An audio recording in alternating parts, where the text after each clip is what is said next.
Cristina Morató no es historiadora, sino periodista. Aún así, siempre se plantea retos en su vida. El último, escribir la historia de 6 reinas y emperatrices que son obligadas a llevar sobre sus hombros la pesada carga de un reino o imperio. Reinas malditas es un libro sobre las apasionantes vidas marcadas por la tragedia de mujeres como Alejandra Romanov, María Antonieta o la propia Sisi. Morató habló de sus reinas malditas en la biblioteca León Tolstoy de Las Rozas y lo hizo con el humor que la caracteriza, con espontaneidad pero con precisión sobre los datos que durante meses ha ido recabando sobre la vida de sus personajes. Reinas malditas es uno de los libros que más le ha costado escribir por tratar temas históricos. Sabía que no podía equivocarse. A lo largo de sus páginas ha intentado descubrir a la mujer tras el trono porque la versión oficial ya la conocemos.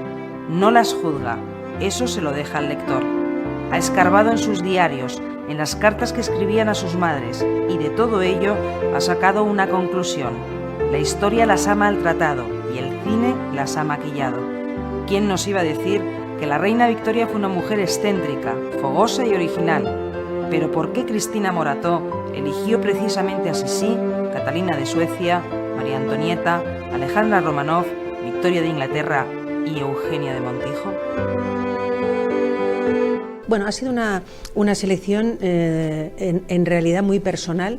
Eran 6 reinas muy conocidas por el público a priori, 6 reinas cuyas vidas se han llevado en muchos casos a la gran pantalla, y justamente me interesaba que eran reinas que, aunque aparentemente muy conocidas, tenían un lado humano muy poco conocido. Entonces he elegido a 6 reinas que fueron poderosas, que dejaron una profunda huella en la historia, pero que todas tienen en común algo para mí importante, y de ahí el título del libro, que fueron reinas muy golpeadas por las tragedias personales, en realidad bastante infelices, y por otra parte malditas también porque la historia las ha maltratado y las ha culpado de todos los males.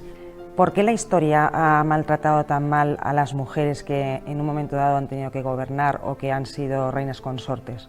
Bueno, yo creo que la historia se ha escrito desde el poder lo ostentaban los hombres, y yo creo que, bueno, que han sido poco humanos con las mujeres, y sobre todo yo creo que se las ha juzgado quizás a estas reinas de manera, algunos historiadores, no todos, de manera excesivamente severa. Luego obviamente hay un machismo también de la época, porque por ejemplo a Eugenia de Montijo algunos la culparon de todos los males, incluida la caída del Segundo Imperio francés. Fue una reina que se la tachó de frívola, de inmoral, de arribista, y yo descubro en el libro pues a otra Eugenia de Montijo. Y si hablamos de María Antonieta, pues también bueno, María Antonieta ha pasado a la historia como una mujer que fue casi la causante del fin de la monarquía en Francia, y yo lo que he intentado en todo caso es bueno, no juzgarlas y entender la época que les tocó vivir. En el libro te documentas a base de cartas, de misivas que aparecen en la vida de estas reinas, de diferentes personajes. ¿Cómo te documentas? Porque además es una labor que yo entiendo que es bastante ardua. Ha sido arduo sobre todo porque mi interés era mostrar el lado más humano y menos conocido de unas reinas que por otra parte ya han sido muy biografiadas.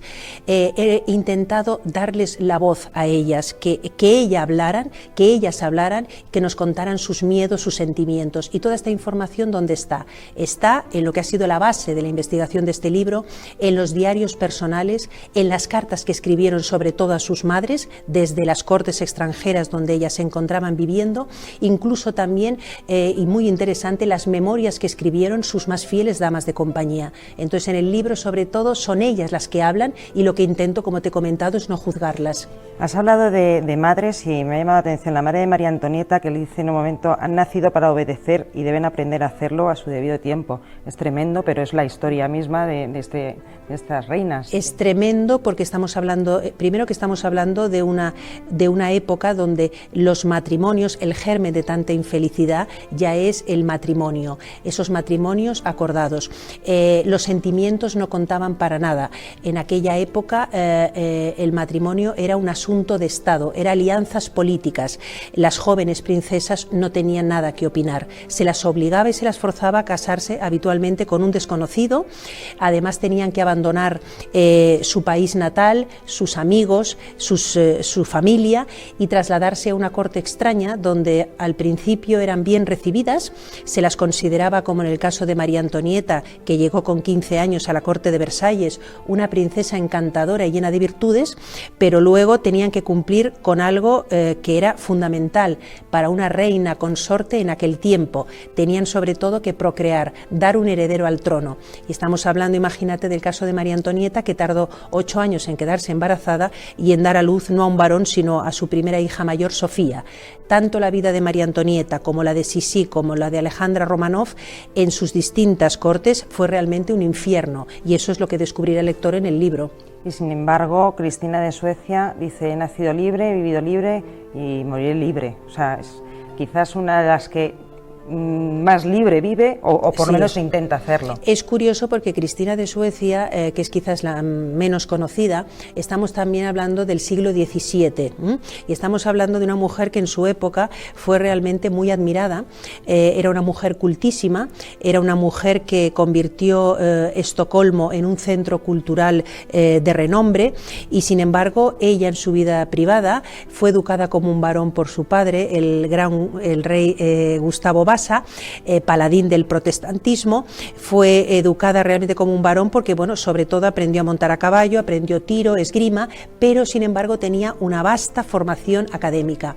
De todas las reinas de mi libro es la que paradójicamente más preparada estaba para gobernar, pero como tú muy bien dices, eligió ser libre, no quería casarse, no quería tener hijos, y lo que hizo en su época fue un escándalo, porque no solo abdicó, sino que se convirtió al catolicismo, siendo ella la hija de Gustavo Vasa, repito, paladín del protestantismo. Llevó una vida además muy escandalosa en su época. Era una mujer, a diferencia de la delicada Sisi o la hermosa María Antonieta, era una mujer que parecía un hombre. Lo hemos visto en los retratos de la época. Dicen que blasfemaba como un soldado, que escupía en el suelo en las audiencias a embajadores, y que era poco aseada, y sin embargo la mujer más admirada de su época. Cristina, ¿cuál es la historia que más te ha conmovido de ellas? A mí me ha conmovido mucho María Antonieta, porque tenía una visión distorsionada de ella, quizás de un personaje, como nos han mostrado las películas, ¿no? Muchas películas que se han hecho sobre ella o novelas. Yo creía que era pues una cabeza hueca, ¿no? Una princesa que se había dedicado pues a gastar el dinero y cuya única preocupación era el culto a la belleza, y he descubierto una María Antonieta que en los momentos más difíciles, ante ese juicio injusto al que se sometió y terrible, y luego a esos meses interminables de cautiverio, demostró tener un valor y una fortaleza realmente que a mí me han sorprendido, ¿no? Creo que es un personaje que merece la pena redescubrir. ¿Por qué esa pasión en escribir sobre mujeres tienes?